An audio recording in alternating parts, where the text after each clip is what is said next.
Alors les sols, vous attendez pas à un cours théorique de ma part.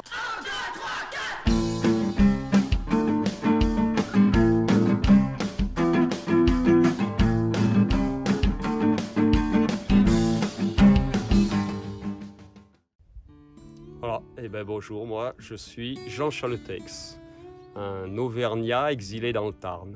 Voilà, ça fait 20 ans que je suis là. Et j'ai un statut d'agriculteur avec une toute petite propriété sur laquelle on cultive de l'ail dans le cadre de l'ail rose label rouge.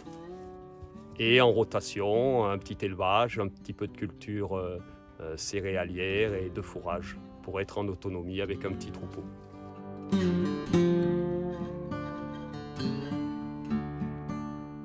Alors mon métier, agriculteur, on va dire. La propriété est toute petite, donc la seule spécialité qui pouvait être envisageable pour fonctionner financièrement, c'était une culture sur laquelle il y a beaucoup de valeur ajoutée, donc l'ail.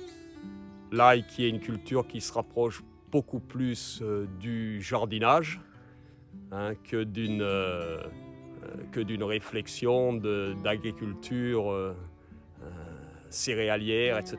Et je me retrouve parfaitement là-dedans. Petite surface, beaucoup de soins à apporter, grosse manutention par derrière. Voilà le cahier des charges idyllique, parce qu'après il y a des problèmes qui peuvent apparaître, mais au moins sur la spécialité de la production d'ail rose de Lautrec.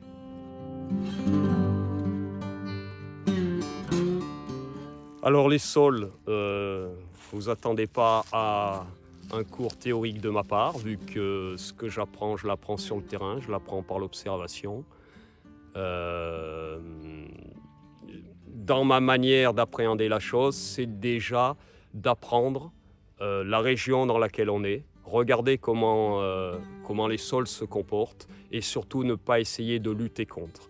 Après, dans ma pratique agricole, bien évidemment, c'est que des questions de compromis. C'est quelque chose qui peut évoluer. Dans ma pratique, pour l'instant, je ne suis pas en bio. Je suis sur ce qu'on va dire une agriculture raisonnée. Ça me laisse suffisamment de liberté pour un petit peu me contenter et être en phase avec la qualité exigée par le label. Mais les choses peuvent évoluer. Et je suis conscient qu'au niveau agricole, il faut réviser ses pratiques. La seule problématique, c'est qu'il faut qu'on puisse tous le faire en même temps, de manière à ce que la commercialisation après reste équitable.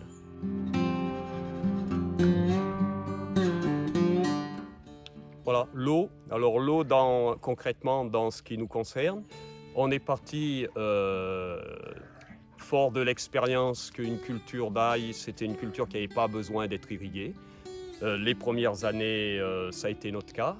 Il s'avère quand même qu'on concrétise bien le changement climatique au niveau de notre chronologie culturelle et qu'il y a de plus en plus, sur les dernières années, des sécheresses qui font apparaître une capacité qu'on doit avoir d'irriguer un peu sa culture. C'est pas du maïs, ça ne demande pas des grandes quantités, mais d'être en capacité d'amener 20 ou 30 mm d'eau, ça peut s'avérer nécessaire.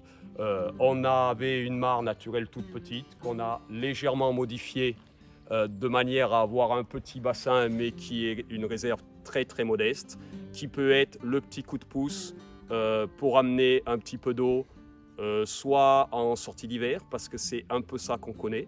Enfin, sortie d'hiver, oui, mois de février, janvier, février, des fois c'est des périodes très sèches et où on a de la difficulté avec la croissance de l'ail et avec la diffusion de l'engrais au niveau de la plante. Donc voilà, d'une manière modeste, on a une capacité de pouvoir mettre un petit arrosage, mais en aucun cas en raisonnement d'irrigation.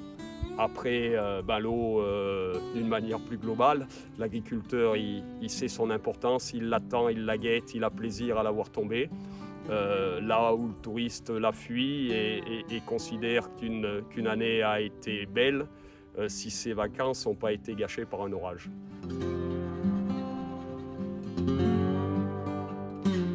La crise écologique, à moins d'être aveugle, d'être sourd, ou d'être suffisamment entêté pour se dire qu'on pourra continuer comme ça.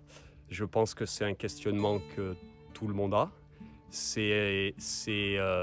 Dans mon cas, ce n'est pas quelque chose d'anxiogène parce que je pense qu'on a des capacités à faire des choses, mais encore faut-il prendre conscience de l'urgence et de la méthode qui pourrait être proposée, voire imposée, hein. Parce qu'à un certain moment, si on veut arriver à des résultats, il faut quand même avoir des objectifs et des échéances. Ça remettra en cause la manière culturelle. Moi, personnellement, je pense que déjà, depuis le début de notre activité, on est conscient de ça et on a un impact qui est moindre, mais conscient tout autant du fait qu'il faudra changer les habitudes culturelles, qu'il faudra changer les choses. J'y suis prêt, je ne sais pas du tout comment, je ne sais pas du tout dans quelle globalité on peut être accompagné ou au contraire, est-ce que c'est à nous de bousculer les lignes pour faire aboutir ça. Voilà ce que je peux dire, notamment par exemple sur la prise de conscience de l'empreinte carbone qu'on peut avoir en tant qu'individu et en tant que producteur agricole dans mon cas.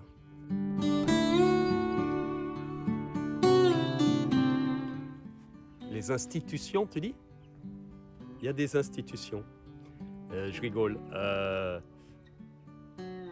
Une des grandes chances qu'on a, un des grands privilèges qu'on a, c'est que je ne me sens pas enfermé, opprimé dans ma capacité de me situer individuellement au niveau des libertés que je m'accorde. Après, il ne faudrait pas fouiller, gratter tellement loin dans le sujet pour te parler d'une certaine colère par rapport à un modèle, je parle au niveau agricole, c'est plus qu'un modèle, c'est une filière dans laquelle il faut rentrer, un moule dans lequel il faut que tu sois. Et à partir du moment où tu n'y es pas, ce qui est notre cas, les conséquences sont compliquées. Donc voilà, on gère ça. C'est problématique. En même temps, on a la chance quand même d'avoir cet espace de liberté pour se situer et trouver que la manière dont on vit est confortable et nous va bien. On aimerait que notre perspective, notre vision puisse être la base d'une nouvelle norme agricole peut-être.